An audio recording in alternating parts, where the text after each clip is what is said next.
يا مساء السعادة. ايه ده عسل هناكل بيه فطير؟ لا مش هناكل بيه فطير، تعالوا اقول لكم هنعمل ايه بيه. هنحط عليه بيضايه حلوه مع رشه فانيليا كويسه، ويفضل يكونوا كيسين فانيليا، ونقلب تقليبه كويسه لحد ما البيضه تدوب تماما في العسل الاسود.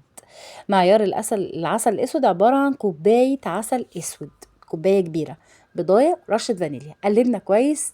هنزل بيه نص كوباية سمنة، وسمنة سايحة، ويا سلام بقى لو زبدة، يعني ممكن تبقى زبدة أو تبقى سمنة.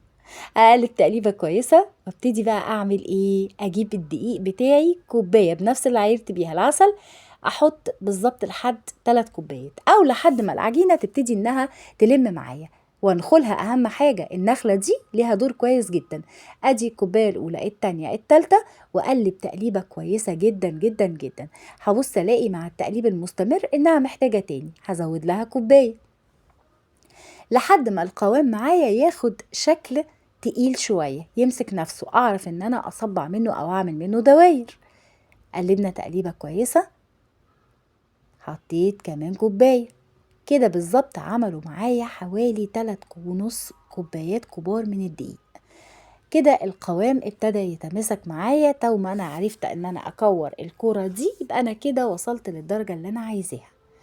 في الخطوة اللي جاية دي بقى هجيب الشوكولاتة الدارك شوكليت بتاعتنا وأقطعها بالسكينة زي ما انتوا شايفين، ويفضل إنها تكون شوكولاتة باكو كامل، وابتدي إن أنا أسقطها على العجينة وأقلبها تقليبة كويسة جدا. يا جماعة دي بتاخدنا في حتة تانية خالص.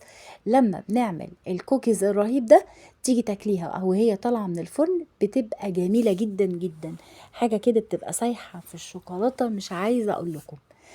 هبتدي ان انا اكورها التكويره بتاعتي، ويا سلام بقى لو عندك اشكال انت ممكن تكوريها اللي هي بتاعه الكحك تقدري تعمليها، ولو عاوزه تعمليها بمعلقه الكحك برضو ممكن تعمليها. وعندك شوكولاتة شيبس، شوكليت شيبس القطع، تحطيها فيها برضو، وابتدي بقى عجني كده وكوري بالمعلقة اللي هي بتاعة الايس كريم، عشان يبقى كله سمك واحد. ونحط في قالب، اي قالب ألمونيوم عندك، ومن غير ما تدهنيه ولا اي حاجة، وعلى درجة حرارة 180 في الرف الاوسط اللي في الفرن.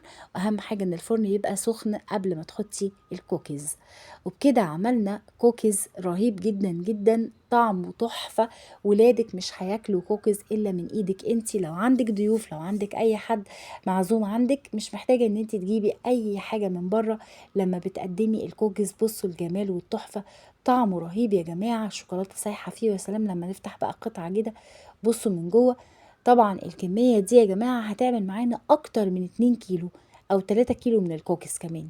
بصوا شايفين، رهيب رهيب. شايفين الشوكولاته وجمالها؟ بالله عليكم بقى، انا يعني ما استاهلش اجمل تعليق منكم وكومنت ظريف منكم عشان الفيديو الحلو ده. عملنا وصفه جميله، ولادك هيحبوها ومش هياكلوا غيرها، وبالعسل الاسود وصحيه وشوكولاته، كل مكوناتها داخل البيت ونظيفه جدا.